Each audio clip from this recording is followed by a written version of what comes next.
जिंदाबाद जिंदाबाद।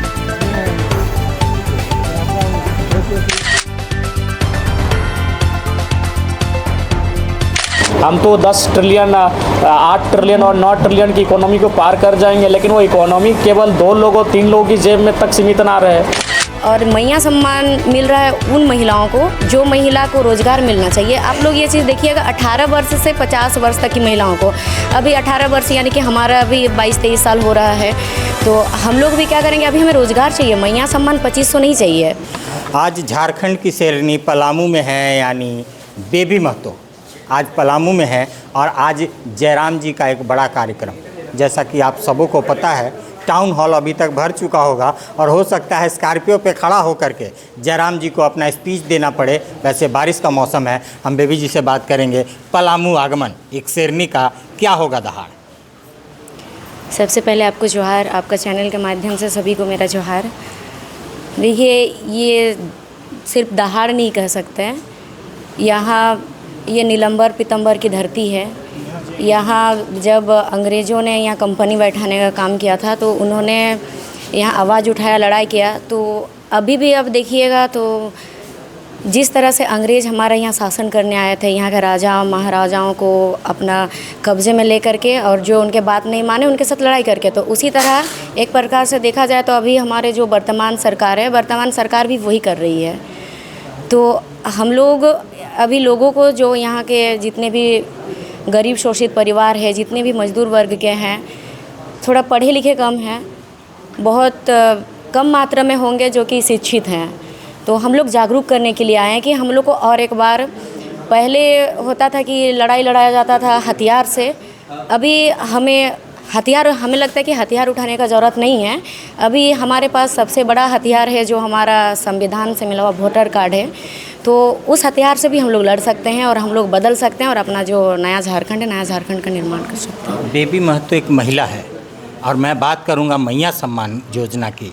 आप हर समय इस पे आवाज़ उठाती रही हैं कि महिलाओं को रोज़गार दीजिए, ये मैया सम्मान नहीं दीजिए, तो क्या कहना चाहती हैं हेमंत सरकार को? जी बिल्कुल, सरकार से यही निवेदन रहेगा कि जो मैया सम्मान योजना है, आप देखिएगा, जब से मैया सम्मान योजना मिल रहा है, छात्रवृत्ति रुका हुआ है। जो छात्र को पढ़ाई करने के लिए पैसा मिलता था, बहुत ऐसे छात्र हैं जो कि छात्रवृत्ति जो मिलता है उसी से अपना पढ़ाई करते थे और आगे बढ़ते थे, जो अभी रुका हुआ है। और मैया सम्मान मिल रहा है उन महिलाओं को जो महिला को रोज़गार मिलना चाहिए। आप लोग ये चीज़ देखिएगा, 18 वर्ष से 50 वर्ष तक की महिलाओं को, अभी 18 वर्ष यानी कि हमारा अभी 22-23 साल हो रहा है, तो हम लोग भी क्या करेंगे, अभी हमें रोज़गार चाहिए। मैया सम्मान 2500 नहीं चाहिए। जो रोज़गार अगर मिलेगा तो हम लोग अपना सब कुछ कर सकते हैं। और देखिएगा आप, जैसे विकलांग हुई, वृद्धा हुई, विधवा हुई, जिन्हें बकई में जिन्हें 2500 रुपया चाहिए, उन्हें 1000 रुपया दिया जाता है। और जिनको 1000 रुपया दिया जाता है उनको मैया सम्मान नहीं मिलता, जिनको पहले से पेंशन मिलता है, और वो पेंशन पे भी रोक लगाया जाता है। और एक तरफ से अब देखिए कि इधर मैया सम्मान मिल रहा है, दूसरा तरफ से वही वाला पैसा हमारे घर के जो पुरुष वर्ग के लोग हैं उन लोग से तो लिया जा रहा है, अभी दारू शराब नीति ला करके। तो फिर कहाँ आगे बढ़ पाएगा झारखंड? झारखंड की बेटी, झारखंड की शेरनी पलामू की बेटियों से क्या आह्वान करना चाहती है, क्योंकि ये बेटी खुल्ला बोलती है, चैलेंज करती है और अपने उस उद्गार को प्रेरित करती है, उसको लोगों को समझाना चाहती है। से ऊपर नहीं है, वो कोई अलौकिक समाधान नहीं मांग रहे कि कोई दिव्य शक्ति से वो तो डिमांड नहीं किए हैं। वो ऊपर में बैठे किसी ईश्वर, अल्लाह, खुदा, पीर, पैगंबर, कोई जीसस से तो डिमांड नहीं किए हैं, कोई भगवान से तो डिमांड नहीं किए हैं। वो लोकतंत्र के मूल्यों के अनुसार ही डिमांड किए हैं। तो लोकतांत्रिक मूल्यों के अनुसार उनके डिमांड का हल है, बशर्ते जिन लोगों से वो डिमांड कर रहे हैं उनकी मानसिकता क्या है, उनका सोच क्या है, उनका विज़न क्या है। अगर उनका विज़न, उनकी सोच अगर सकारात्मक है तो निस्संदेह झारखंड के युवाओं के जो डिमांड्स है वो फुलफिल होने के लायक है।